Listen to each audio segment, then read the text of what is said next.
Getting a ride on the Otago is something only a lucky few experience, and riding in an inflatable Navy jet boat through the Otago heads to board the ship is something else again.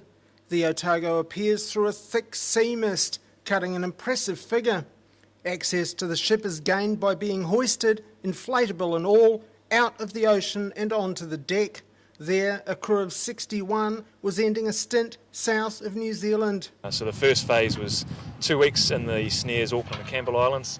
That was mainly focused around stores offloads in the Campbell Island region, hut rebuilds, demolishing a bit of a wharf, supporting NIWA in their restoration work, and also a bunch of scientists as well. There was also some tough work making sure fishing crews were doing what they were meant to do in the Antarctic Circle. Where we were navigating throughout ice in pretty hostile conditions and finding fishing boats and boarding them.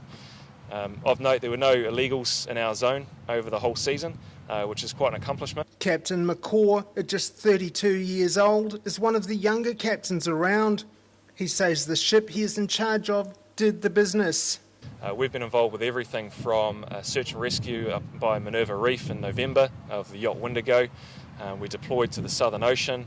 We've been everywhere in between. We're fighting fires on Great Barrier Island just recently, and obviously now just supporting DOC in the subantarctic. So really, what we're really starting to see is the offshore patrol vessel, the OPV, starting to come into its own as an asset for New Zealand. Below decks, everyone from engineers to technicians were doing their thing. In the galley, one of the most important members of the crew was still working. The ship boasts some Dunedin memories, so the crew will always know where the spiritual home is.